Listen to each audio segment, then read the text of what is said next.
कभी सोचा है कि भारत के जो लाखों गांव हैं उनका कामकाज आखिर चलता कैसे है? गांव में सड़क कौन बनवाएगा, पानी की टंकी कहाँ लगेगी, स्कूल का काम कैसे होगा, ये सब कौन तय करता है? देखिए, इसकी जो पूरी की पूरी बुनियाद है ना, वो दो बहुत ही ऐतिहासिक रिपोर्टों ने रखी थी।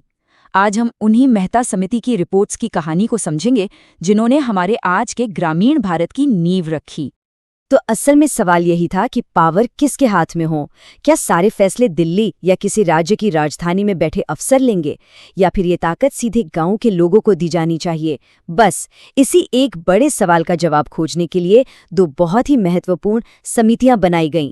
चलिए फटाफट देखते हैं कि आज हम क्या क्या जानने वाले हैं। सबसे पहले हम समझेंगे कि आखिर एक नई शुरुआत की जरूरत पड़ी ही क्यों। फिर मिलेंगे बलवंत राय मेहता से, जिन्होंने लोकतंत्र की नींव रखी। उसके बाद देखेंगे कि कैसे अशोक मेहता ने एक बिल्कुल नई दिशा दिखाई। फिर हम इन दोनों की सोच के टकराव को समझेंगे, और आखिर में सबसे जरूरी कि इन सब का आज हम पर क्या असर है। तो चलिए कहानी को शुरू से शुरू करते हैं। आज़ादी के ठीक बाद का दौर था।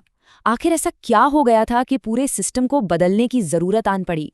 देखिए, आज़ादी के बाद सरकार ने बड़े जोश के साथ कम्युनिटी डेवलपमेंट प्रोग्राम शुरू किए थे। आइडिया अच्छा था, लेकिन एक बहुत बड़ी दिक्कत थी। ये प्रोग्राम ना जनता से जुड़ी नहीं पा रहे थे। मतलब योजनाएं तो बन रही थीं, पर जिनके लिए बन रही थीं, गांव के आम लोगों तक उनका कोई फायदा ही नहीं पहुंच रहा था। एक तरह से चिट्ठी तो भेजी जा रही थी, पर पता ही गलत था। और बस इसी गड़बड़ी को ठीक करने के लिए मैदान में उतरी हमारी कहानी की पहली और सबसे अहम कड़ी, बलवंत राय मेहता समिति, जिनका एक ही मकसद था, लोकतंत्र की असली नींव को गांव तक पहुंचाना। और आप देखिए काम कितनी तेजी से हुआ। 1957 में कमेटी बनी और उसी साल नवंबर तक तो रिपोर्ट भी आ गई। और फिर 1959 में राजस्थान और आंध्र प्रदेश वो पहले राज्य बने जिन्होंने इन क्रांतिकारी विचारों को जमीन पर उतारना शुरू कर दिया। और उनका सबसे बड़ा आइडिया था ये 3 लेवल का ढांचा, जिसे एक भारी भरकम नाम दिया गया, लोकतांत्रिक विकेंद्रीकरण।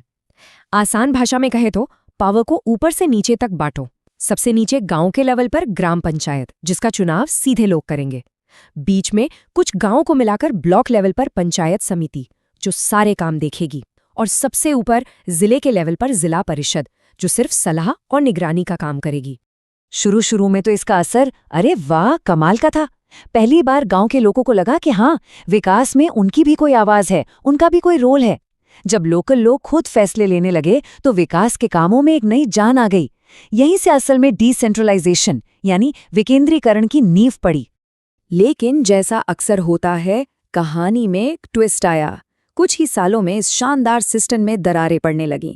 गांव के कुछ ताकतवर लोगों का दबदबा बढ़ने लगा, सरकारी बाबू अपना कंट्रोल नहीं छोड़ना चाहते थे, और ऊपर से नेताओं की दखलंदाजी।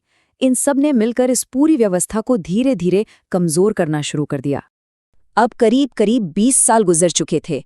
देश में जनता सरकार का दौर था, और इस कमजोर पड़ते सिस्टम में फिर से जान फूंकने की एक और कोशिश हुई। और यहीं पर एंट्री होती है हमारी कहानी के दूसरे हीरो की, अशोक मेहता समिति, जो एक बिल्कुल नई और अलग दिशा दिखाने वाली थी। 1977 में ये समिति बनी और सिर्फ 1 साल बाद अगस्त 78 में अपनी रिपोर्ट पेश कर दी। और ये कोई छोटी मोटी रिपोर्ट नहीं थी। इसमें पूरी की पूरी 132 सिफारिशें थीं। जरा सोचिए, इनका आइडिया एकदम अलग था। पहला और सबसे बड़ा बदलाव, 3 लेवल की जगह अब सिर्फ 2। उन्होंने कहा ये ब्लॉक लेवल का चक्कर हटाओ, असली पावर दो जिला परिषद को, और उसके नीचे कई गांवों को मिलाकर एक मंडल पंचायत बना दो। मतलब पावर का सेंटर अब ब्लॉक से शिफ्ट होकर सीधा जिले पर आ गया था। और उनके कुछ सुझाव तो मतलब उस जमाने के हिसाब से बिल्कुल रेवोल्यूशनरी थे। पहली बार खुलकर कहा गया कि राजनीतिक पार्टियों को पंचायत चुनाव लड़ने दो। पंचायतों को टैक्स लगाने की पक्की पावर मिलनी चाहिए। SC/ST समुदायों के लिए संवैधानिक तौर पर आरक्षण होना चाहिए।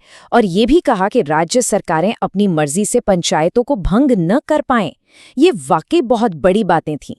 लेकिन हायरी किस्मत, इससे पहले कि ये जबरदस्त आइडियाज कानून बन पाते, केंद्र में जनता सरकार ही गिर गई, और उसी के साथ ये पूरी की पूरी रिपोर्ट फाइलों में कहीं दबकर रह गई।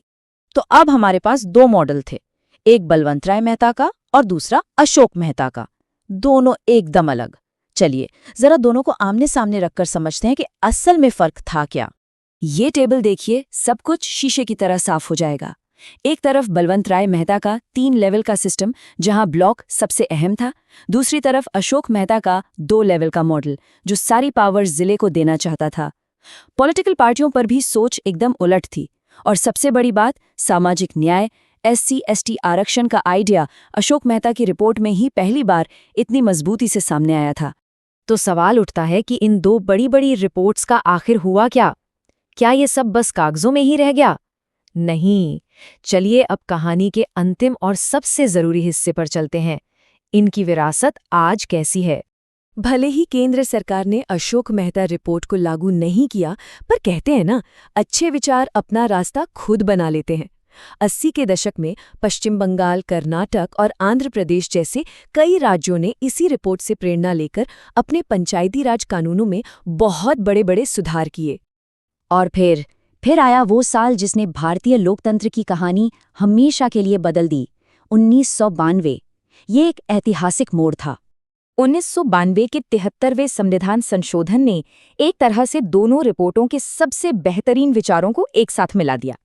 इसी कानून ने पंचायतों को संवैधानिक दर्जा दिया ताकि उन्हें कोई आसानी से हटा ना सके।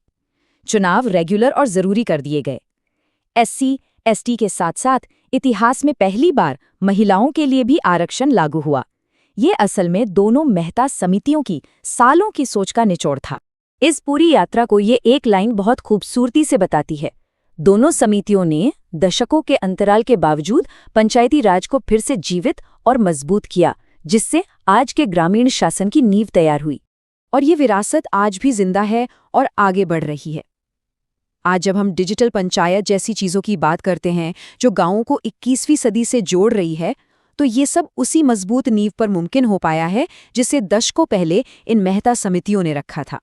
तो आखिर में एक बड़ा सवाल बचता है, इन महान सुधारों के इतने दशकों बाद क्या हमारा ग्रामीण भारत सच में उतना मजबूत हो पाया है जितनी उम्मीद थी? देखिए, नींव तो बहुत मजबूत है, पर उस पर बनने वाली इमारत की मजबूती तो इस बात पर निर्भर करती है कि राज्य सरकारें उन कानूनों को कितनी ईमानदारी से लागू करती हैं। इस पर जरूर सोचिएगा।